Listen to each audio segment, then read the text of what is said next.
¿Puedes creerlo? Los autos eléctricos no son un invento del siglo XXI. Como ya en 1902, esta empresa vendía sus primeros automóviles eléctricos al mercado. Eran Studebaker, un gigante que empezó en una herrería en 1852. En su día, fue el rey del mundo de las carretas, y una empresa que sobrevivió incluso a la Guerra de Independencia de Estados Unidos, Guerra Civil. Pero detrás de esa gloria se esconde una tragedia que pocos conocen. Su presidente se vio obligado a quitarse la vida cuando no pudo salvar a la empresa de la quiebra. E incluso más tarde, después de que creó el automóvil de 4 pasajeros más rápido del planeta, el legendario Avanti, aún así no pudieron escapar de la extinción. Entonces, ¿qué mató a Studebaker? ¿Fue errores empresariales o el destino de los pioneros que llegaron demasiado pronto? Descubrámoslo ahora mismo.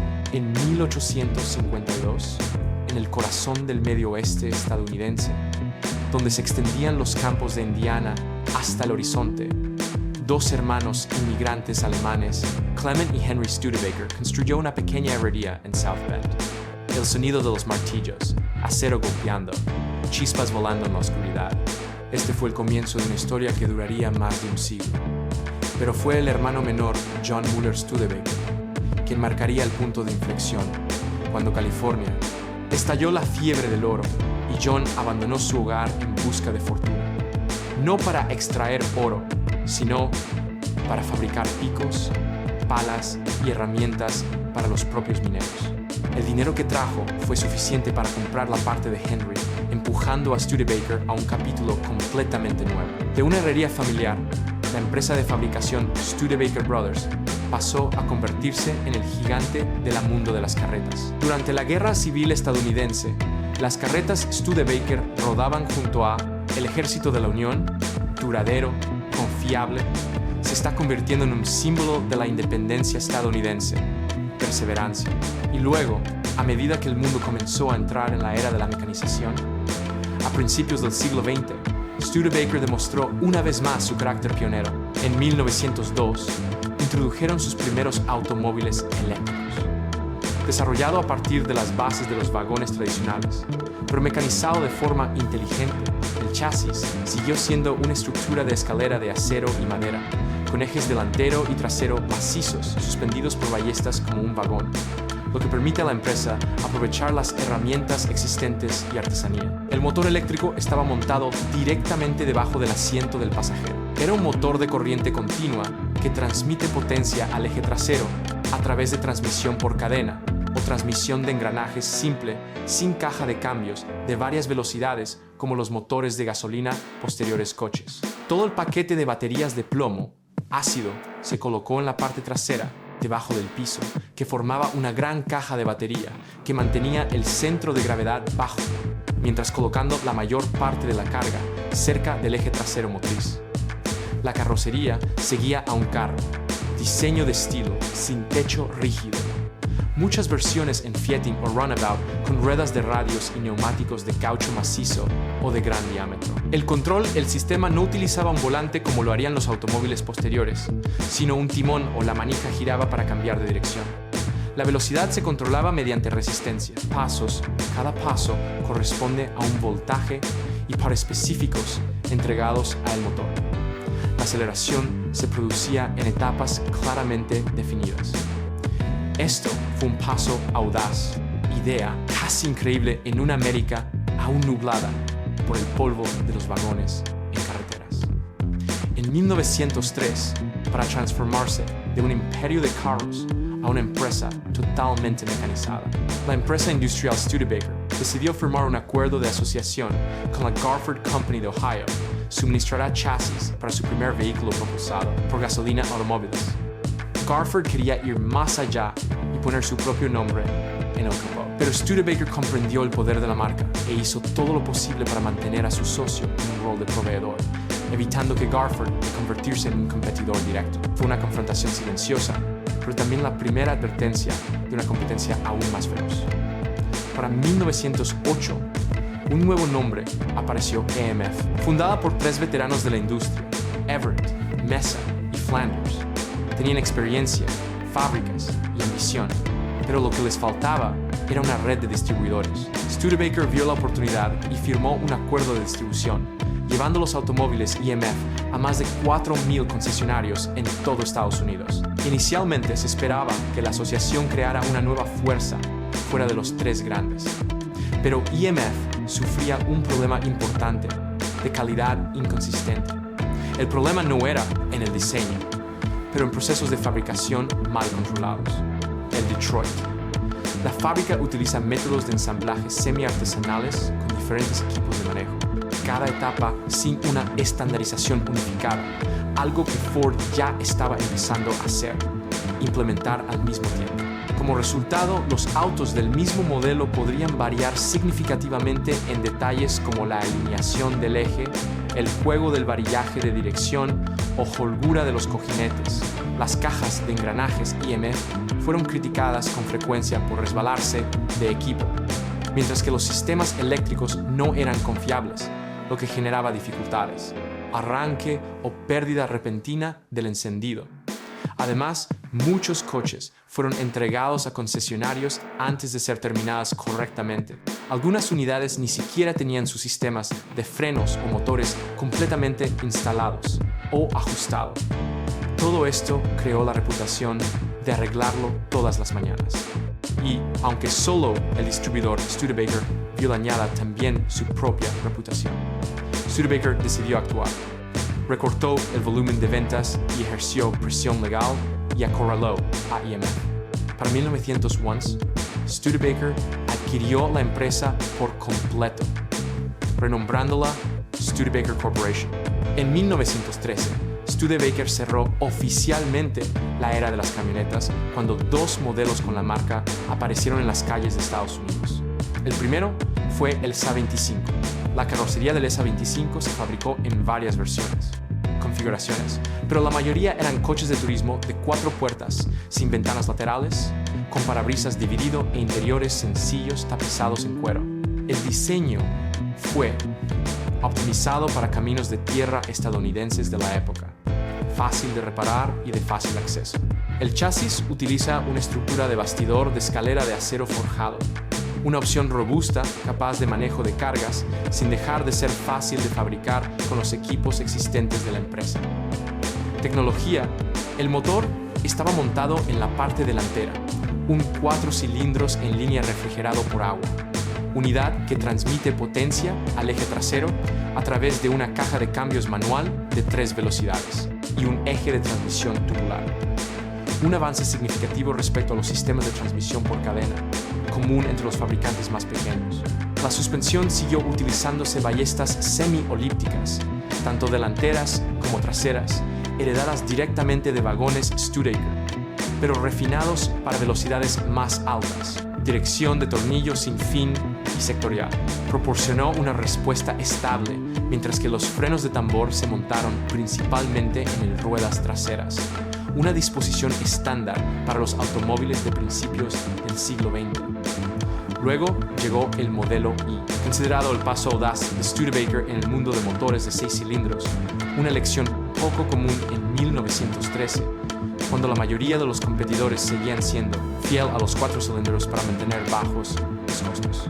Este motor fue diseñado para funcionar más suavemente, reduce la vibración y permite que el automóvil mantenga velocidades de crucero más altas en terrenos aún accidentados, carreteras nacionales de la época. Un sistema de lubricación circulante mejorado ayudó.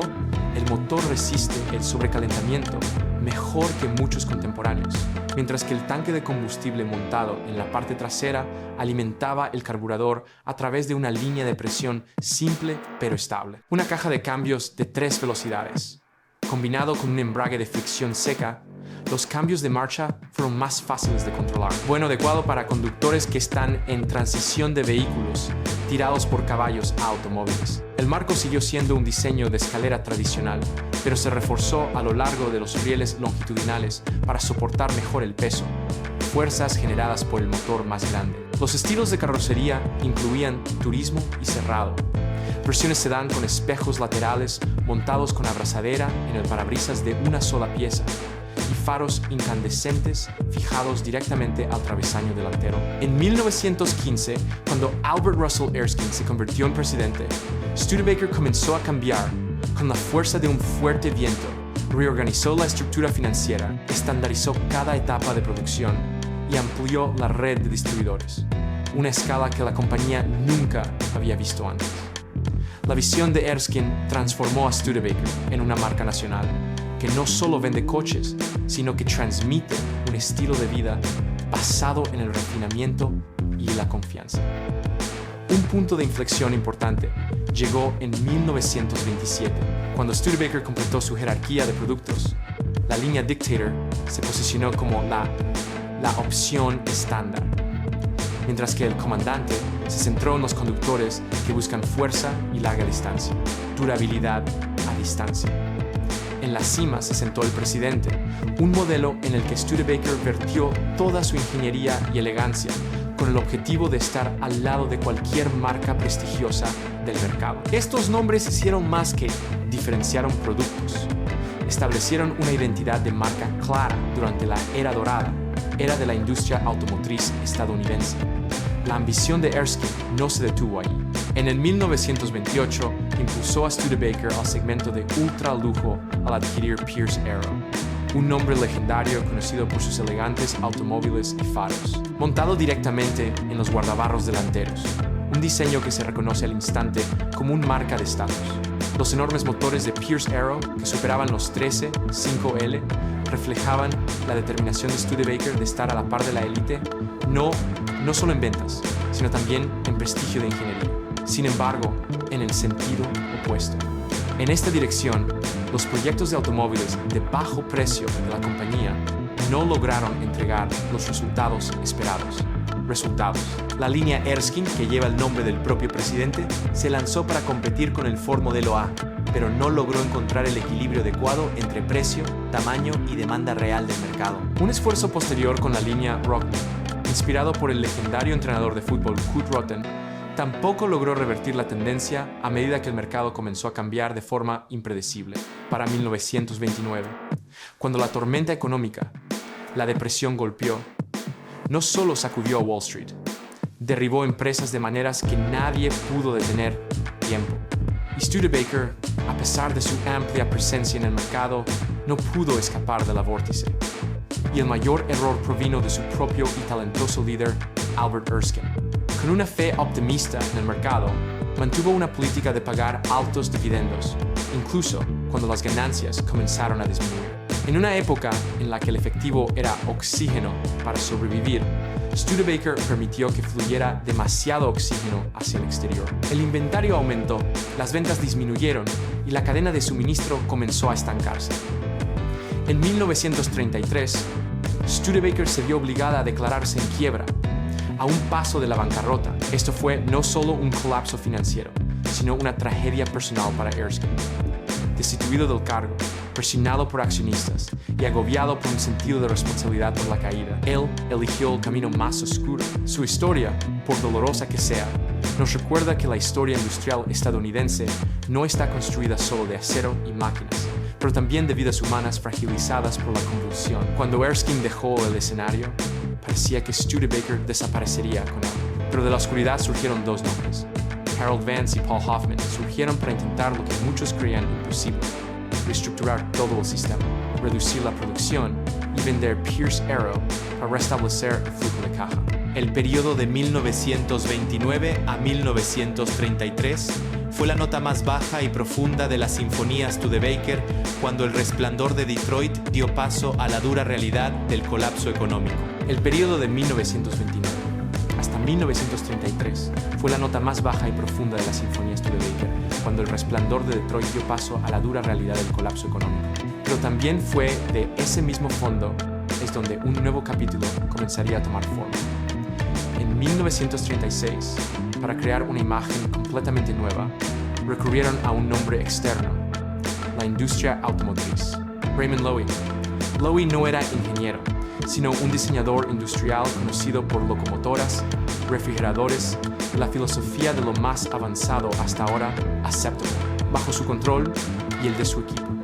Entre ellos, Virgil Exner, Studebaker comenzó a abandonar líneas rígidas y obsoletas y avanzar hacia aerodinámica, formas de carrocería más unificadas, líneas de techo más bajas y parrillas diseñadas para la apariencia más que la función. A finales de la década de 1930, Studebaker los automóviles empezaron a parecer rápidos, incluso parados. En 1937, Studebaker presentó el Cop Express, una camioneta que combinaba el diseño de un automóvil de pasajeros con capacidad de transporte de carga. La base técnica del Coupé Express era tomado directamente del chasis Studebaker Dictator y Commander, utilizando un bastidor de escalera de acero estampado, ejes delantero y trasero sólidos y ballesta semieléctrica, suspensión de resortes. Sin embargo, la distancia entre ejes se ajustó para acomodar la caja de carga trasera sin interrumpir las proporciones generales. La característica distintiva era la cabina completamente cerrada, un rasgo poco común en los vehículos de carga de la década de 1930.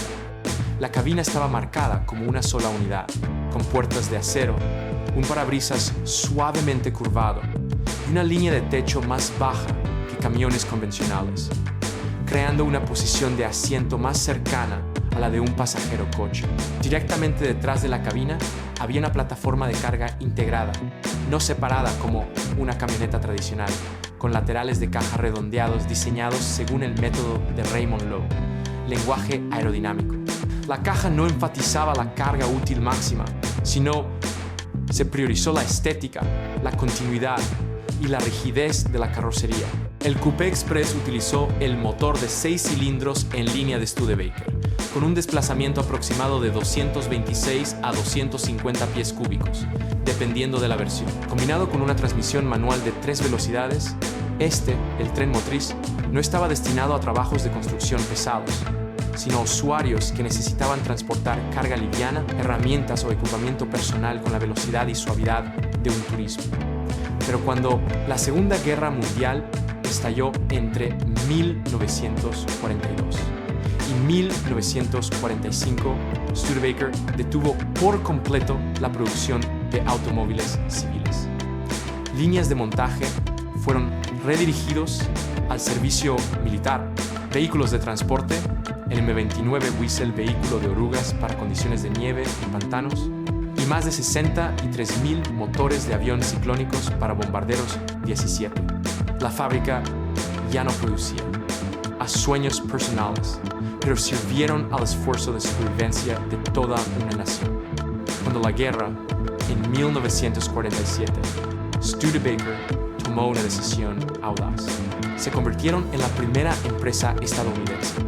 El fabricante de automóviles presentará un automóvil de posguerra completamente nuevo, no una versión actualizada de un diseño anterior a 1942. El eslogan, el primero con diferencia en un coche de posguerra, no era vacío, publicidad, pero una verdad poco común en Detroit en esa época. La posguerra de Studebaker. Los diseños continúan llevando la impronta de Raymond Loewy con formas corporales unificadas, lados lisos, líneas de techo más bajas y parabrisas curvos.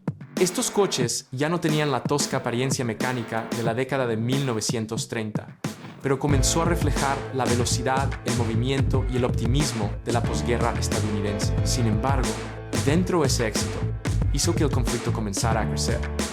Virgil Exner, un talentoso diseñador dentro del equipo de Loewy, comenzó a desarrollar sus propias ideas a espaldas de su mentor. Cuando el conflicto salió a la luz, Exner fue despedido. Una decisión que la historia recordaría. El programa posterior Studebaker pagó caro el precio, ya que Exner pasó a Chrysler y creó la revolución de la visión de futuro. El auge visual de esta era llegó a principios de la década de 1950, con el diseño de punta de bala. La parte delantera sobresalía como un proyectil, inspirándose directamente en los aviones a reacción y la balística. Una imagen inequívocamente estadounidense, en una era de tecnología y velocidad. Aunque controvertido, el morro en forma de bala hizo que Studebaker se destacara por completo entre los demás. Diseños conservadores de sus competidores. No se limita solo al diseño, En 1951, Studebaker también presentó un motor Vocho desarrollado internamente que desplaza 232 y produce aproximadamente 120 caballos de fuerza. Este fue un paso técnico importante que demostró que la empresa no dependía únicamente de la apariencia, sino que también poseía la capacidad de competir en potencia y rendimiento. A mediados de la década de 1950, el panorama de la industria automotriz estadounidense había cambiado por completo. El juego ya no pertenecía.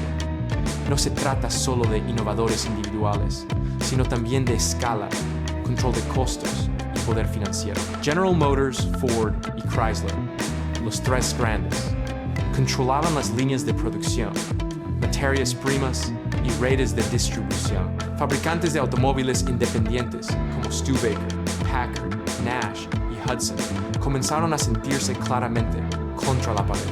En ese contexto, en 1954, Packard adquirió Studebaker con la expectativa de formar una alianza lo suficientemente fuerte como para desafiar a los tres grandes. En teoría, parecía un matrimonio razonable.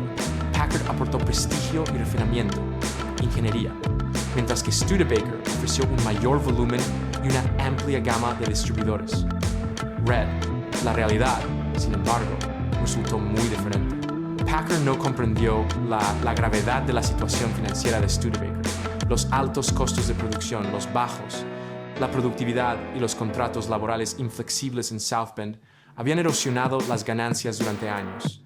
En lugar de mientras se fortalecían mutuamente, las dos compañías comenzaron a hundirse mutuamente. Packard se vio obligado a utilizar sus propios recursos para tapar los agujeros financieros de Studebaker, mientras que al mismo tiempo perdía mercado, participación en el segmento de lujo, retrasos en la renovación de productos y falta de inversión.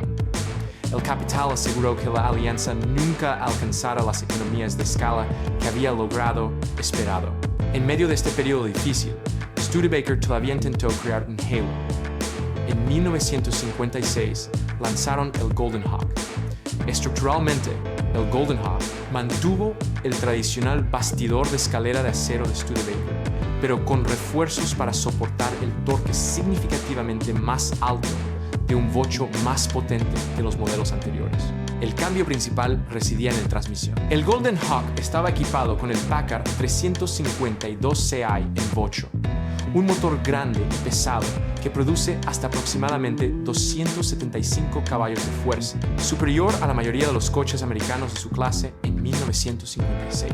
Este motor obligó a Studebaker a rediseñar el compartimiento del motor, el sistema de enfriamiento y distribución del peso, lo que hace que la parte delantera sea considerablemente más pesada. Para compensar, la suspensión delantera se endureció mientras que la trasera mantuvo un eje sólido con ballestas, resortes reforzados para mayor durabilidad. En cuanto al diseño exterior, el Golden Hawk todavía conservaba el lenguaje corporal iniciado por Raymond Loewy, pero de una manera más forma agresiva. La línea del techo era baja, los pilares SI gruesos y las dos puertas.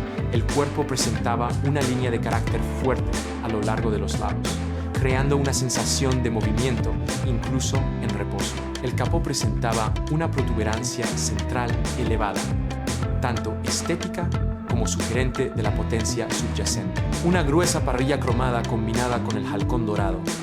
El emblema dejaba claro que no se trataba de un Studebaker cualquiera. Era un Studebaker potente, un coche rápido y lleno de carácter. Un esfuerzo por demostrar que Studebaker todavía poseía la voluntad de luchar.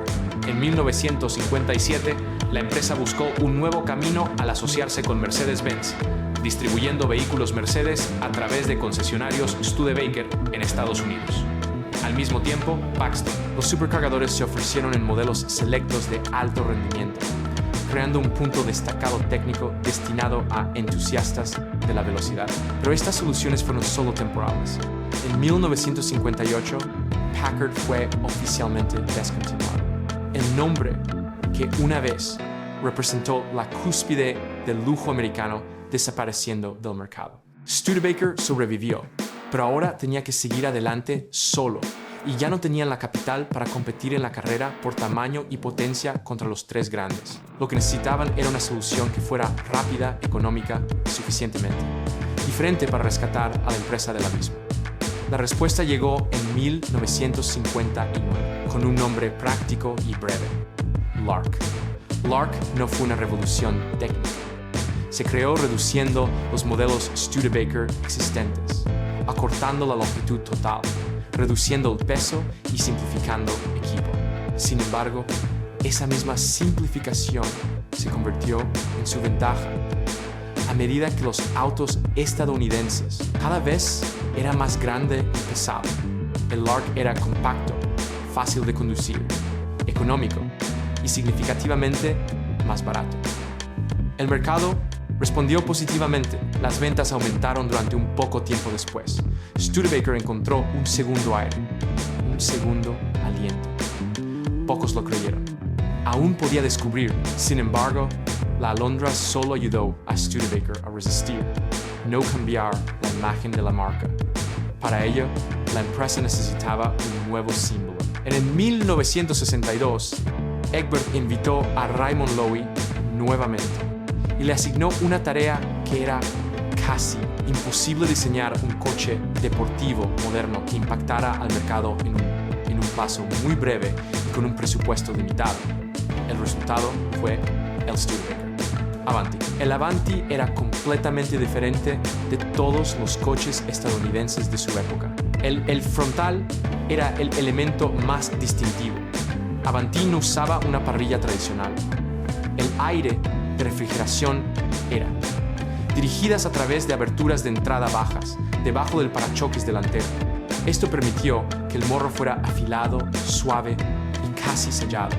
Un diseño muy adelantado a su tiempo, pero que también creó refrigeración, desafíos en condiciones de conducción reales. La carrocería del Avanti estaba hecha de fibra de vidrio en lugar de acero, no para ahorrar dinero, sino porque Studebaker ya no tenía fondos suficientes para invertir en nuevos tintes para estampación de carrocerías de acero. Este material permitió superficies complejas, nítidas y muy distintivas que eran completamente. A diferencia de los coches contemporáneos con carrocería de acero, la fabricación con fibra de vidrio, la tecnología de principios de la década de 1960 provocó inconsistencias dimensionales entre el cuerpo paneles, creando serias dificultades para la producción en masa. En términos generales, el Avanti era un coupé de 2 puertas y 4 pasajeros con eje delantero empujado hacia adelante y el habitáculo de pasajeros colocado hacia atrás, creando una cabina proporción trasera rara vez vista en los autos estadounidenses en esa época. El parabrisas estaba muy inclinado. Los pilares A eran delgados, mientras que los pilares C eran gruesos, y la parte trasera se estrecha hacia adentro, enfatizando una sensación de movimiento. El detalle característico del diseño era el sutil contorno de la botella de Coca-Cola a lo largo del cuerpo. El estrechamiento entre los ejes hace que el Avanti parezca más bajo y más rápido de lo que es. En realidad, lo era. Bajo la base técnica envejecida de la capa de piel futurista, un marco de escalera de acero, suspensión delantera independiente y un eje trasero sólido con ballestas. El Studebaker Vocho fue muy modificado, especialmente en las versiones R2 y R3 supercargadas, convirtiendo al Avanti en uno de los 4 cilindros más rápidos, los coches de pasajeros más populares del mundo en aquella época.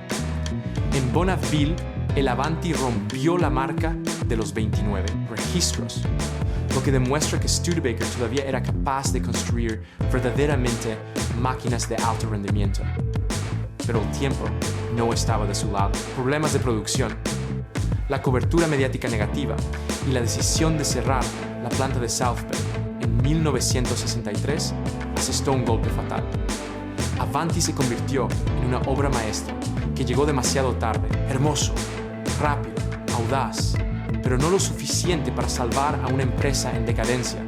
Después de la planta de South Bend cerró y las operaciones de producción se trasladaron completamente a Hamilton, Canadá, en una escala mucho menor y con un único objetivo: prolongar la supervivencia un poco más en un mercado que ya no tenía espacio para los débiles. los últimos Studebakers ya no llevaban motores fabricados por la propia empresa. Cuando la fundición cerró, la empresa se vio obligada a utilizar motores Chevrolet. Una decisión práctica, pero también una clara señal de que Studebaker había perdido el control de su propio destino técnico. Las ventas siguieron cayendo. La producción anual oscilaba entre aproximadamente 2.000 y menos de 10.000 automóviles, cuando el punto de equilibrio exigía al menos 20, 0, 0, 0 unidades. Esas cifras ya no estaban abiertas a debate, solo a la espera de una conclusión. En el 1966, Studebaker se retiró oficialmente de la industria automotriz. No hubo una quiebra dramática ni una gran declaración. Solo un nombre que se fue silenciosamente. El escenario después de más de un siglo de existencia. Concesionarios que una vez vendieron los Studebakers se convirtieron para distribuir Mercedes-Benz. Una amarga ironía, ya que aquellos, las salas de exposición, ahora exhibían productos de un mundo industrial completamente diferente. Pero Studebaker no desapareció por completo. Avanti, el último modelo audaz de la compañía, creación, tuvo sus derechos vendidos y continuó siendo construida a mano durante décadas bajo el nombre de Avanti the Sioux. Sobrevivió como una brasa, pequeña pero perdurable. Un recordatorio de que Studebaker una vez se atrevió a pensar diferente, actuar de manera diferente, incluso cuando el tiempo y el mercado no estaban de su lado. Si la historia de Studebaker trae de vuelta el olor de la gasolina vieja, el lento rugido de un motor y una época en la que Estados Unidos todavía creía en la artesanía del acero y el personaje presiona como para aferrarse a ese recuerdo. Suscríbete al canal para podemos seguir abriendo rollos de película cubiertos de polvo en los garajes de Detroit, donde cada coche tiene alma propia. Y si alguna vez condujiste uno, soñaste con uno o simplemente te quedaste parado y vi un Studebaker rodando por la calle y dejé un comentario. La historia sobrevive porque todavía hay gente. ¿Quién lo recuerda? Nos vemos de nuevo.